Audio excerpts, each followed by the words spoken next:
আসসালামু আলাইকুম আমার প্রিয় বন্ধুরা আজকের এই ভিডিওতে আমরা এমন এক পতিতার সম্পর্কে এমন এক বিস্ময়কর ঘটনা জানতে চলেছি যেখানে সে হজ করার জন্যই মক্কায় যায়, কিন্তু সেখানে যাওয়ার পর তার সাথে যা কিছু ঘটল তা দেখে আপনারও শরীরের লোম শিহরিত হয়ে যাবে এবং তারপরে আপনাকেও কিছু ভাবতে বাধ্য করে দেবে।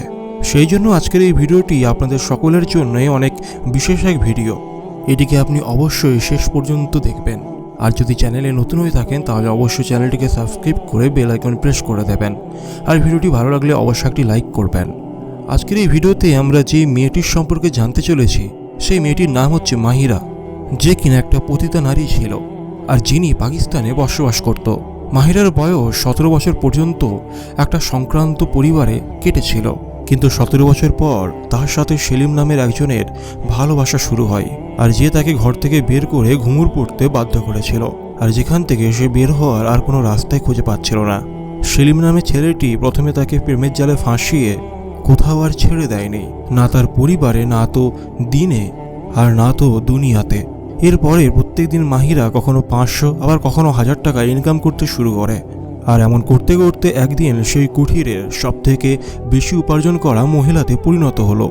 এমনিতে তো তাকে দেখতে সুন্দর ছিল, আর সেই কারণে বাকি বাইজিদেরও হেট বানিয়ে দেওয়া হয়েছিল মাহিরাকে। রাতের বেলায় তার উপরে কেউ টর্চার করলে সেলিমের প্রতি বিদ্বেষের ঘৃণা তার মধ্যে উদযাপন হতো।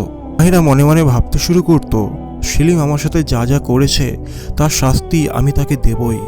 এমনইভাবে প্রত্যেক দিন তার মনে সেলিমের প্রতি ঘৃণা জমতে জমতে পাহাড়ের মতো ঘৃণায় পরিণত হয়ে যায়। আর একদিন সে তার প্রতিশোধ নেওয়ারও সুযোগ পেয়ে গেল। একদিন মাহিরা একটা ছুরি নিয়ে সেলিমের গায়ে শত শত আঘাত করতে শুরু করলো। প্রতিটা আঘাতেই মাহিরা তার নিজের হারিয়ে যাওয়া ইজ্জতের কথা মনে করতে লাগলো। নিজের মায়ের কথা মনে পড়ে গেল, নিজের ভাই, নিজের বাবা এবং নিজের বোনের কথা মনে পড়ে যাচ্ছিল। এখন মাহিরার মনে যে প্রতিশোধ এবং ঘৃণার আগুন জ্বলছিল তা নিভে গিয়েছিল। সে যে উদ্দেশ্য নিয়ে বেঁচেছিল আজ সে উদ্দেশ্য তার পূরণ হয়ে গিয়েছে। এবার তার বেঁচে থাকাটাও অপ্রয়োজনীয় বলে মনে হতে লাগলো। আর এই জন্য সে ভাবতে থাকে যে এখন আমি আর বেঁচে থেকেই বা কি করব, এখন তো আর আমার জীবনে আর কোনো উদ্দেশ্যই নেই।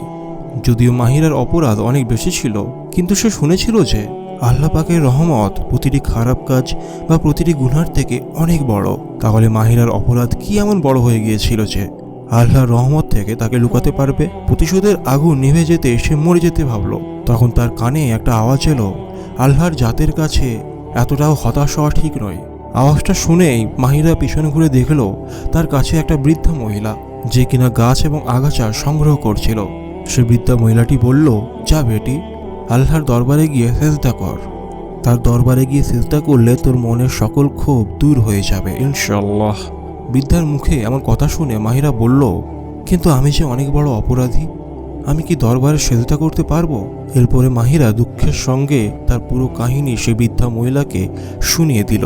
সবকিছু শুনে ওই বৃদ্ধা মহিলা বললেন, বেটি, কেউ যতই বড় অপরাধ করুক না কেন, কেউ যদি সত্যিই তওবা করার উদ্দেশ্যে আল্লাহ পাকের দরবারে যায় তাহলে আল্লাহ পাক তাকে কখনোই ফেরান না। মহান আল্লাহ রাব্বুল আলামিন সকল গুনাহকে মাফ করে দেন। এবার মাহিরা বৃদ্ধা মহিলাটিকে বলল, আমি তো শুধুমাত্র একটা পতিতা নয়, বরং সে পতিতাদের রানীও ছিলাম। আমার বিছানায় না জানি আজ পর্যন্ত কত লোক এসেছে। এই সব কিছু শুনে বৃদ্ধা মহিলাটি বললেন, বেটি, আল্লাহ পাকের রহমতকে এত ছোট করে দেখো না। যে তার সামনে সিজদা করে, যদি তার পাপ সমুদ্র বা পাহাড়ের মতো হয়, তারপরও আল্লাহ পাক তাকে মাফ করে দেবেন। ওই বৃদ্ধা মহিলার কথায় মাহিরা কিছুটা শান্ত হলো। এরপরে সেই বৃদ্ধা মহিলাটা সেখান থেকে চলে গেলেন, কিন্তু মাহিরাকে বেঁচে থাকার জন্য নতুনভাবে একটা আশা দিয়ে গেলেন।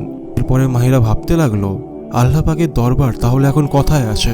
ব্যাস, শুধুমাত্র এতটুকু ভাবতে ভাবতে সে পথচারী একটা ছেলেকে এটা জিজ্ঞেস করে ফেলল। ছেলেটি যখন মাহিরাকে মক্কা মদিনা যাওয়ার রাস্তাটা বলে দিল, ছেলেটির উত্তর শুনে মাহিরা অনেক বেশি খুশি হয়ে গেল। সে পরের দিন সৌদি আরব যাওয়ার জন্য যাবতীয় তথ্য সংগ্রহ করে সমস্ত কাগজপত্র তৈরি করে নিল। আর অবশেষে এইভাবেই তার সৌদি আরব যাওয়ার দিনও চলে এলো। আর এমনইভাবে মাহিরা সৌদি আরবে পৌঁছে গেল। এখন তার সামনে কাবা ঘর ছিল। কাবার উপরে চোখ পড়তে সে লজ্জায় চোখ নামিয়ে নিল এবং বলতে থাকলো, আমি কিভাবে তোমার মুখোমুখি হব? ইয়া আল্লাহ, আমার হৃদয়কে তৌফিক দান করুন, আমি আমার সব গুনাহকে ছেড়ে দেব।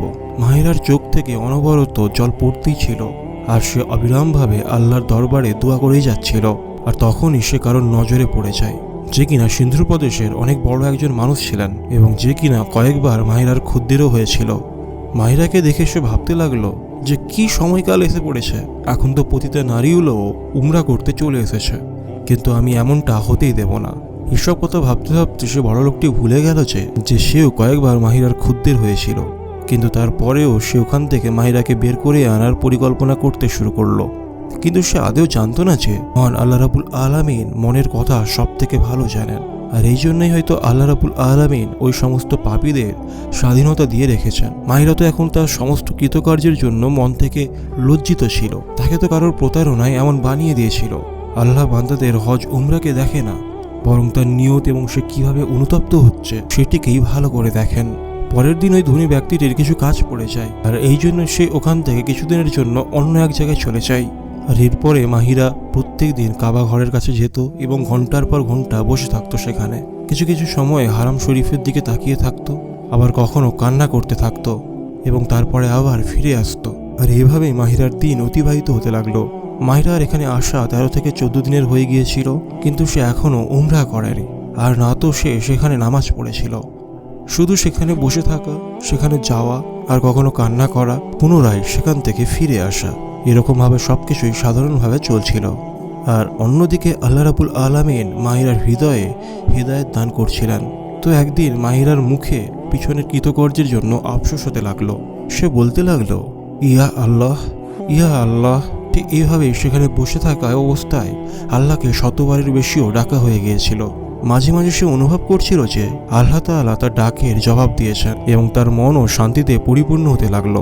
তার বিশ্বাস বাড়তে লাগলো এবং সে অনুভব করলো যে আল্লাহকে মানানোর এটাই তো সেই সময়। এর পরের দিন সে কাবা ঘরের চাদর ধরলো আর বলতে লাগলো, ইয়া আল্লাহ, আমাকে আপনি ক্ষমা করে দিন, আমাকে আপনার রহমতের অন্তর্ভুক্ত করুন। মাহিরা কাঁদতে কাঁদতে আল্লাহর দরবারে ফরিয়াদ করছিল, আর তার অশ্রু রবের দরবারে কবুলও হতে যাচ্ছিল। সে বলছিল, আল্লাহ, তুমি ব্যতীত আমার আর কোনো আশ্রয় নেই। হে আমার মালিক, তুমি যদি মুখ ফিরিয়ে নাও তাহলে আমি কোথায় যাব? এভাবে তার চোখ থেকে এক একটা ফোঁটা পড়তে লাগলো এবং বছরের পর বছরে হৃদয়ে যে কষ্টগুলো জমেছিল সেগুলো দূর হতে লাগলো। যখন হৃদয় শান্ত হয় তখন সে সুখ অনুভব করে এবং এরপরে সে আবার ফিরে গেল, আর সেটি এই উদ্দেশ্য যে সে পরের দিন অবশ্যই উমরা পালন করবে। পরের দিন যখন সে ফিরে আসলো তো সেখানে সে ধনী ব্যক্তিটাও ছিল এবং তার সাথে আবারও তার দেখা হয়ে গেল। মাহিরাকে দেখতে পেয়ে সেই শেঠ বলতে লাগলো, কেমন জামানায় এসেছে, অপবিত্র মহিলারাও উমরা পালন করতে চলে এসেছে। সেই বড়লোক শেঠ তার জীবের অস্ত্র দ্বারাই তাকে মারতে শুরু করলো। সেই লোকটি বলতে লাগলো, এই জিনিসটি আমাদের জন্য অগ্রহণযোগ্য, আমি তোমাকে এখান থেকে বের করেই দেব, নয়তো এর থেকে ভালো হয় তুমি তোমার ইজ্জত বাঁচিয়ে চুপচাপ এখান থেকে চলে যাও, না হলে এখানকার মানুষ তোমাকে পাথর মেরে শেষ করে দেবে। শেঠ যখন তার জবানের বিষ ঢালছিল তখন মাহিরা হতবাক হয়ে পড়ছিল। সে ভাবতে লাগলো আর বলতে থাকলো, তোমাদের মতো লোক কখনোই কাউকে শুধরে যেতে সুযোগ দেবে না। আমাকে পতিতা তোমাদের মতন পুরুষরাই বানিয়েছিল। আল্লাহর মেহেরবানিতে আমাকে উমরা করতে দাও, নয়তো কিয়ামতের দিন আল্লাহ রাব্বুল আলামিন যখন তোমাকে জিজ্ঞেস করবে আমাকে খুশি করার জন্য তুমি কি কি করেছিলে, ওই সময় তো আমার কাছে যেন কিছু তো জবাব দেওয়ার মতো থাকে। আমি তোমার কাছে হাত জোড় করছি, আমাকে উমরা করতে দাও।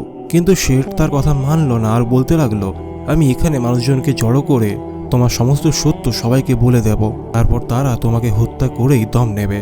মাহিরা এক মুহূর্ত নিল ভাবার জন্য আর বলতে লাগলো, এটা তো আমার কঠিন সওদা নয়, যদি আল্লাহকে রাজি করতে গিয়ে মরে যায় তাহলে এর থেকে বড় সৌভাগ্য আমার জন্য আর কি হতে পারে। ঠিক আছে, তুমি যদি সবাইকে বলতেই চাও তাহলে সবকে বলে দাও, এরপরে যদি তারা আমাকে মেরে ফেলতে চায় তাহলে আমাকে মেরে ফেলুক, কিন্তু এখানে আমি উমরা না পালন করে কোথাও যাব না। কাল কিয়ামতের দিন আমার কাছে কিছু তো নেকি থাকা দরকার। মাহিরার কথা শুনে ওই শেঠ আরো ক্ষিপ্ত হয়ে উঠল। সে চিৎকার করতে করতে লোকজনকে জড়ো করতে লাগলো আর বলতে লাগলো, হে মানুষজন, এই মেয়ে একজন বেশ্যা, এ এক তাওয়াইফ। এমনকি মক্কার ভেতরেও বেশ্যা নারীগুলো স্বাধীনভাবে ঘুরে বেড়াচ্ছে। আচ্ছা, এটা কি ঠিক যে এখানে পতিতা নারীগুলো ঘুরে ঘুরে বেড়াবে? হে মানুষ সকল, এটা ঠিক নয়। এই মক্কাকে অপবিত্র করে ফেলেছে। এসব শুনে লোকেদের রাগ উঠে গেল। তখনই তারা মাহিরাকে ধাক্কা দিয়ে ফেলে দিয়ে তারপর সেখান থেকে বের করে দিতে লাগলো। মাহিরা কান্না করতে করতে বলতে লাগলো, আল্লাহর কসম, হয় আমাকে উমরা করতে দাও, নয়তো আমাকে মেরে ফেলো। মাহিরা কান্না করতে করতে অনুরোধ করছিল, কিন্তু সেখানে তার কথা কেউ শোনার ছিল না। এরপর লোকগুলো তাকে মক্কা থেকে বের করে দিল মাহিরা কান্না করতে করতে আল্লাহর দরবারে ফরিয়াদ করতেছিল, এ আল্লাহ, আমার আমল নামায় একটি নেকি যুক্ত করে দিন। বাস এভাবেই কান্না করতে করতে দোয়া করছিল, আর সেখানে এসে সে বসে পড়ে যায়। আর যার পরে হঠাৎ করে তার চোখ লেগে যায় আর সে ঘুমিয়ে পড়ে যায়। রাত্রিতে সে লোকেরা তাদের স্বপ্নে মাহিরাকে জান্নাতে হাঁটতে দেখে। আর এদিকে সে ধনী ব্যক্তির জিভ বাঁকা হয়ে গিয়েছিল, আর যারা মাহিরাকে ধাক্কা দিয়ে বার করে দিয়েছিল তাদেরও হাত জখম হয়ে গিয়েছিল, আর সেখানে চলতে শুরু করলো। আর পরে সেখানে শোরগোল শুনে মাহিরার ঘুম ভেঙে যায়, আর সে দেখতে পায় সবগুলো লোক তার আশেপাশে জড়ো হয়ে গিয়েছে। এরপরে সেই লোকগুলো তাকে সম্মান দিয়ে হারাম শরীফের ভেতরে নিয়ে যায়, আর তাকে উমরা করার সুযোগ করে দেয় এবং তার কাছে ক্ষমা চাইতে থাকে। বেশক আল্লাহ রাব্বুল আলামিন তার বান্দাদের প্রতি অত্যন্ত দয়ালু, তিনি কখনোই কারোর ডাক ফিরিয়ে দেন না। ঠিক সেইভাবে যেভাবে তিনি মাহিরার ডাক শুনেছিলেন, এই জন্যই তো তিনি তাকে তার ঘরের দিকে নিয়ে গিয়েছিলেন। আল্লাহ তাআলা অনেক বড় মেহেরবান এবং রহিম ও করিম, তিনি 70 মায়ের থেকেও বেশি নিজের বান্দাকে ভালোবাসেন। এরপরে যখন মাহিরা পাকিস্তানে ফিরে আসলো, তখন তাকে পুলিশ গ্রেপ্তার করে নেয়, কারণ সে সেলিমকে হত্যা করেছিল, আর এই অপরাধে তাকে জেলে যেতে হয়। আর এখানেই তার শুরু হয় আবারও এক নতুন পরীক্ষা। আল্লাহ তাআলা কিভাবে এটি মেনে নিতে পারবেন যে তার কোনো বান্দা সারা জীবন কোনো এক গুনার জন্য আফসোস করতে থাকবে, সে নিজেকে শুধরানোর জন্য একটা সুযোগ পর্যন্ত পাবে না। মনে রাখবেন, আল্লাহ পাক যখন কাউকে হেদায়েত দিতে চান, তখন তার রাস্তা তিনি তাকে নিজেই জানিয়ে দেন। সুবহানাল্লাহ। তো বন্ধুরা, ঘটনাটি কেমন লাগলো তা অবশ্যই কমেন্ট করে জানাবেন। তো আজকের মতো এই পর্যন্ত। ভিডিওটি যদি একটু হলেও ভালো লেগে থাকে তাহলে অবশ্যই একটি লাইক করবেন, আর চ্যানেলে যদি নতুন হয়ে থাকেন তাহলে অবশ্যই চ্যানেলটিকে সাবস্ক্রাইব করে বেল আইকন প্রেস করে দেবেন। তো চলুন বন্ধুরা, দেখা হবে পরের ভিডিওতে।